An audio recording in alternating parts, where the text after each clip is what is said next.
السلام علیکم دوستوں، آج میں آپ کو ایک ایسی حقیقت سے آگاہ کرنے والا ہوں جس سے شاید آپ آج تک ناواقف تھے۔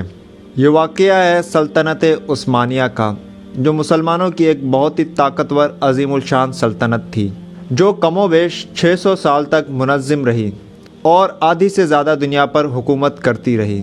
آخر ایسا کیا ہوا کہ اتنی بڑی سلطنت چھوٹے چھوٹے ٹکڑوں میں بنٹ گئی؟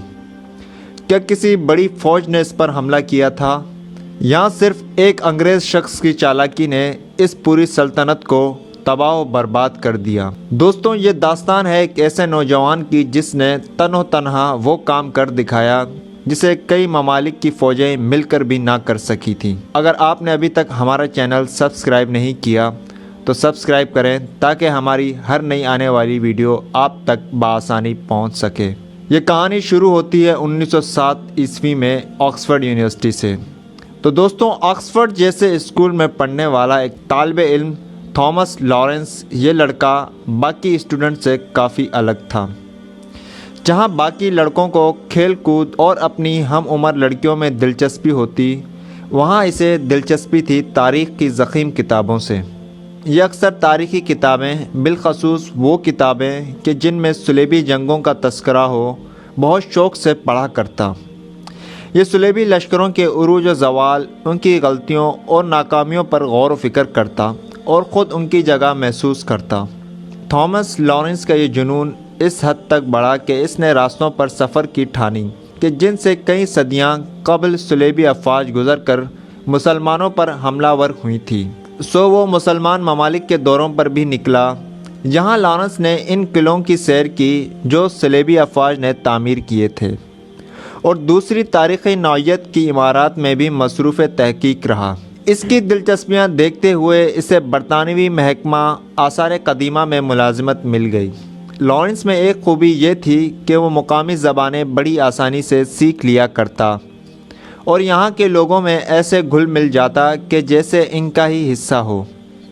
اسی دوران جنگ عظیم اول کی ابتدا ہو چکی تھی، جس میں ایک طرف برطانیہ، فرانس اور روس جیسی طاقتیں تھیں تو دوسری طرف آسٹریا، جرمنی اور سلطنت عثمانیہ۔ چونکہ لارنس عرب علاقوں سے بخوبی واقف تھا، اس لیے جنگی نقشے بنانے کے کام میں اس کی خدمات حاصل کی گئیں۔ انگریزوں کو اندازہ تھا کہ سلطنت عثمانیہ کمزور ضرور ہے، لیکن اس کمزوری میں بھی وہ عثمانیوں کے مقابلے کی تاب نہ رکھتے تھے، جس کا ثبوت خلیل پاشا نے دریا دجلہ کے کنارے انگریزوں کو ایک عبرتناک شکست دے کر پیش کیا۔ اب نقشے بنانے والا یہ نوجوان لڑکا لارنس، جو کسی صورت ایک فوجی نہ لگتا تھا، جس کا قد 5.25 فٹ اور جسامت بہت کمزور تھی، یکایک اس جنگ میں شامل ہوا اور اس جنگ کی بازی پلٹ کر رکھ دی۔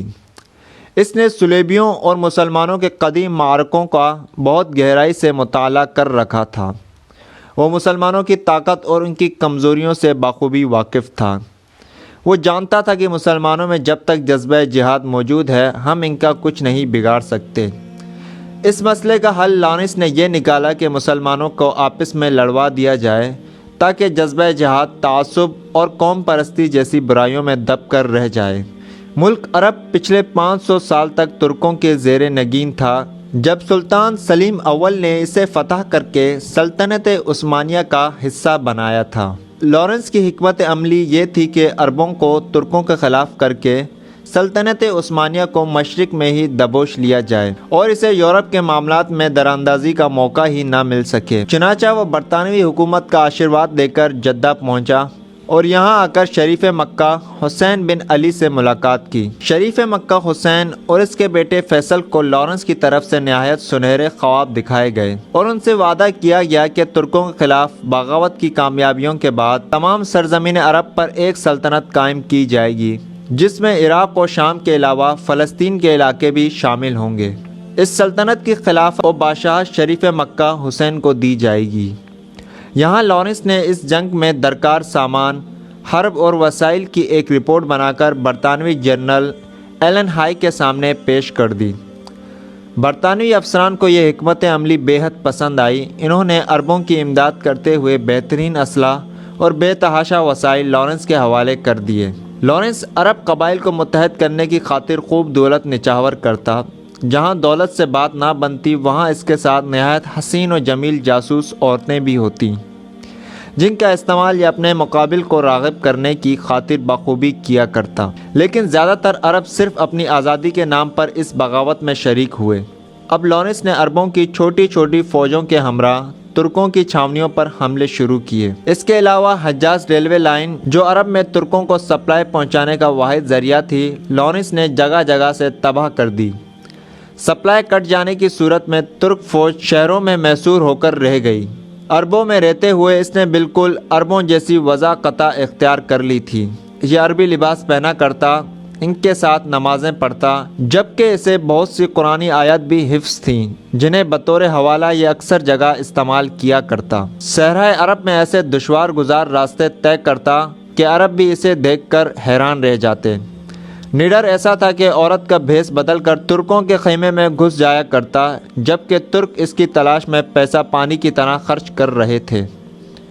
چھوٹی موٹی کامیابیاں سمیٹتے اب لارنس نے عقبہ نامی چھاونی پر قبضے کی پلاننگ کی، جو دفاعی نقطہ بہت اہمیت کی حامل تھی، اس لیے یہ ناقابل تسخیر بھی تھی۔ لیکن لارنس اس پر سامنے سے حملہ ور ہونے کے بجائے اپنی چھوٹی سی فوج کے ہمراہ ایک پرخطرہ صحرا کا سفر کرتا ہوا پیچھے سے حملہ ور ہوا، اور بڑی جدوجہد کے بعد عقبہ فتح کر لیا گیا۔ ترکوں اور اتحادی افواج کے لیے یہ بات نہایت حیرت ناک تھی کہ عقبہ جیسی مضبوط چھاونی چند سو عربوں نے کیسے فتح کر لی۔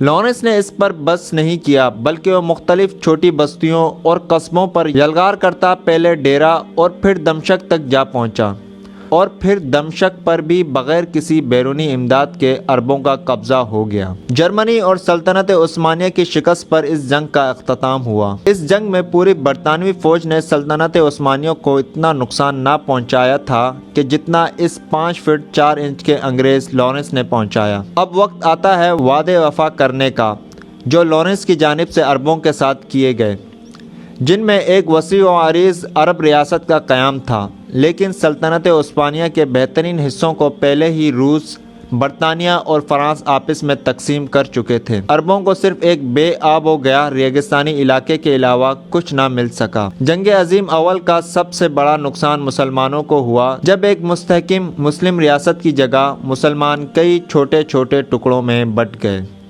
اور آج تک بٹے ہوئے ہیں۔